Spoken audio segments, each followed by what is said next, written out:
Voilà, donc je viens de Valenciennes, je m'appelle Geoffrey, donc du département du Nord. Je suis venu aujourd'hui parce que je suis pas spécialement dans la difficulté de finir mes fins de mois, mais avec mon épouse, on travaille dans la fonction publique. Moi, je suis pompier professionnel, mon épouse est médecin urgentiste, et on voit tous les jours les gens qui galèrent vraiment. Hein, des fois on fait des gens qui se disent il y a le vin, on arrive chez eux, ils ont fait un petit malaise, on dit mais qu'est-ce qui se passe? Vous avez mangé hier? Non. Avant-hier non plus, avant-hier non plus. Et les gens, ça fait 4-5 jours qu'ils n'ont pas mangé, ils sont retraités, ils ont travaillé toute leur vie. Certains même ont connu la guerre et aujourd'hui ils n'ont même pas les moyens de se payer à bouffer.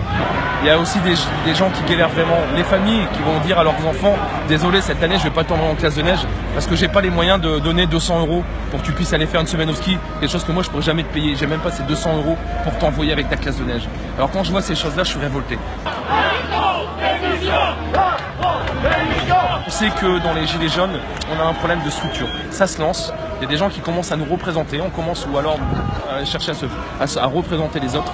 C'est des structures qui se mettent en place. Voilà pourquoi aujourd'hui, on ne peut pas envoyer n'importe qui à la télé, parce qu'il faut des gens qui connaissent les sujets. Sinon on va se faire balayer. C'est les hommes politiques qui sont là, l'exécutif qui est là, ils connaissent le sujet par cœur.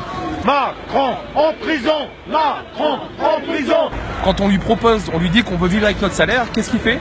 Il nous propose de mettre des panneaux photovoltaïques. Comme ça, les gens, au début, ils n'ont rien à bouffer jusqu'au 15. Et une fois qu'ils auront passé leur panneau et qu'ils ont acheté une voiture électrique, ils n'auront plus rien à bouffer à partir du 5. Si c'est pas maintenant, on ira soir à 22h quand vous serez rentrés. On va y aller. Mais non, vous en veut pas, c'est ça le pire, on vous respecte. Vous êtes bien payés au moins?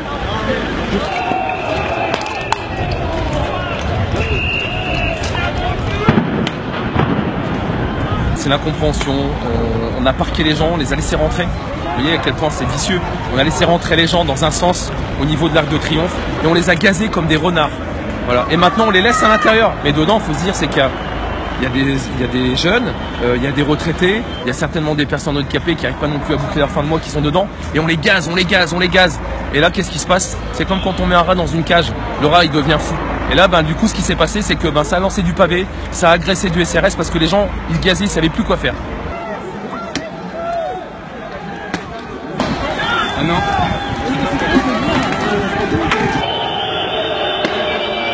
Les violences policières, je les trouve anormales, je les trouve très violentes et je les trouve répétitives. C'est une agression contre le peuple en fait. Voilà, Macron massacre son peuple. Donc moi par rapport à l'emploi, moi je ne travaille pas parce que je suis en invalidité, ce qui fait que j'ai vraiment un revenu qui est vraiment très faible et vis-à-vis de l'augmentation par rapport au prix du gasoil et tout ça, c'est fait qu'aujourd'hui je pourrais même plus sortir de chez moi quoi. Donc je revendique pour ces trucs là et pas seulement. Mes parents ils ont une petite retraite, on leur retire encore de l'argent, j'ai un frère qui a un commerce où sans arrêt ils font que d'augmenter les taxes. Donc au bout d'un moment, leur seule solution c'est toujours de nous faire diminuer le pouvoir d'achat, mais au bout d'un moment on peut même plus s'acheter de quoi manger ni se déplacer, donc c'est plus possible. On espère c'est déjà être entendu, qu'ils reviennent un petit peu en arrière sur l'ensemble des taxes qu'ils prévoient, parce que là par exemple il veut qu'on passe à la voiture électrique, février 2019 il prévoit déjà de l'augmentation du prix de l'électricité. Donc on espère qu'il réfléchit un peu autrement et qu'il fasse un retour en arrière sur tout ce qu'il prévoit, surtout que ça fait que diminuer le pouvoir d'achat. Est-ce que vous avez voté à la dernière présidentielle? Non, j'ai pas été voté justement parce que déjà les idées ne me plaisaient pas et vu que le vote blanc n'est pas comptabilisé, il sert à rien grosso modo, donc non, j'ai pas été voté.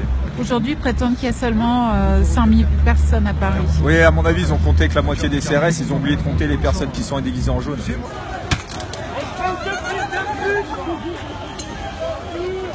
Monsieur Macron doit savoir que le pays, il est en souffrance, il est en misère. Il doit comprendre. Là, ce qu'il est en train de nous faire, c'est la provocation. Les Français ne sont pas des casseurs. Il provoque les Français pour qu'ils deviennent des casseurs. Et on va lui demander de réfléchir et de revenir sur sa réforme et de comprendre sur ses décisions et de comprendre les Français et de leur donner la possibilité de parler, de s'exprimer librement. Parce que ce que je vois là, c'est pas de la liberté d'expression. Oui. Là, c'est un régime totalitaire.